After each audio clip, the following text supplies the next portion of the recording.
നല്ല വിശക്കുന്നു. ഡ്രസ്സൊന്നും മാറാനുള്ള നേരമില്ല. പുറത്ത് പോയിട്ട് വന്നതാണ്. എന്തെങ്കിലും തട്ടിക്കൂട്ട് ഫുഡ് ഉണ്ടാക്കാം. സോ നമുക്ക് പോയി എന്തെങ്കിലും ഫുഡ് കാട്ടിക്കൂട്ടാം. എന്ത് ഫുഡ് കാട്ടിക്കൂട്ടും എന്നറിയില്ല. ബ്രെഡ് ഉണ്ട് നമുക്ക്. ബ്രെഡ്. സോ നമ്മൾ ബ്രെഡും മുട്ടയും ബ്രെഡ് പറ്റിയേ ദോ അഞ്ച പെർഫെക്റ്റ്. അയ്യോ എൻ്റെ ബ്രെഡ് കുഴപ്പമില്ല, ഒരു ഭാഗമേ കഴിഞ്ഞുള്ളൂ. വിശപ്പിന്റെ വിളി വന്നു കഴിഞ്ഞാൽ പിന്നെ ആർക്കെങ്കിലും ഈ ഉപ്പിടുമ്പോൾ പേടിയുണ്ടോ? ലൈക്ക് എനിക്ക് എപ്പോഴും പേടി വരും. ഈ ഉപ്പിടുമ്പോൾ ഈ മൊത്തത്തിൽ മൂടി തുറന്നു പോയാലോ എന്നുള്ള പേടി എനിക്ക് വരാറ്. അങ്ങനെ കാണോ ആയാൽ ഞാൻ ട്രോമറ്റൈസ്ഡ് ആകും. നമുക്ക് മൊത്തം ഇതിന്റെ ഒരു ഷേപ്പ് ഒക്കെ കണ്ടെന്ന് വിചാരിക്കും പെർഫെക്റ്റ്. എനിക്കിത് തിരിച്ചിടാൻ പറ്റുന്നില്ല. ഇതിൽ ഞാനൊരു തോൽവിയാണ്. ഞാൻ തിരിച്ചിടുമ്പോഴത്തേക്ക് ഇതെല്ലാം ഇളകി അതിന് ഇഷ്ടമുള്ള രൂപത്തിലൊക്കെ ആവും. പോയി ഞാൻ പറഞ്ഞില്ലേ, വിശന്നിരിക്കുമ്പോൾ നമുക്ക് വേഗാനുള്ള ഒരു തഞ്ചൊന്നും കൊടുക്കാൻ എനിക്ക് പറ്റുന്നില്ല. എനിക്ക് സാൻഡ്വിച്ച് ഒന്നല്ല, മുട്ട തോരനാക്കി കഴിക്കും.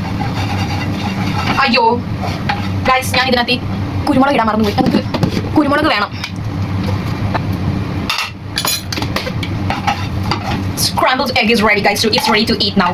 അത് രണ്ട് മതി കഴിക്കാൻ. ബട്ട് സ്റ്റിൽ നമ്മൾ ഇത് ഫ്രിഡ്ജിൽ നിന്ന് നമ്മുടെ ചിക്കൻ കറി, പൊട്ടറ്റോ ചിക്കൻ കറി, ബ്രെഡ്, ഫ്രിഡ്ജിൽ വെച്ച ചിക്കൻ കറി ചൂടാക്കിയെടുത്തത്, പൊട്ടോ.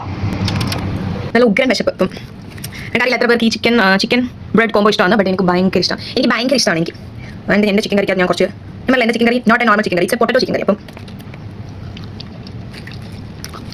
വിശന്നിരിക്കുമ്പോൾ ഇതൊന്നും നടക്കുമ്പോൾ പഴയ കറികളുണ്ടെങ്കിൽ ഫ്രിഡ്ജ് ചൂടാക്കുക. ബ്രെഡ് ഉണ്ടെങ്കിൽ ബാബു കുറച്ച് മുട്ടയും ചിക്കൻ കറിയും എല്ലാം കൂടി ചേർത്ത് കഴിക്കാം. അടുത്ത വീഡിയോ കാണാം. ബൈ.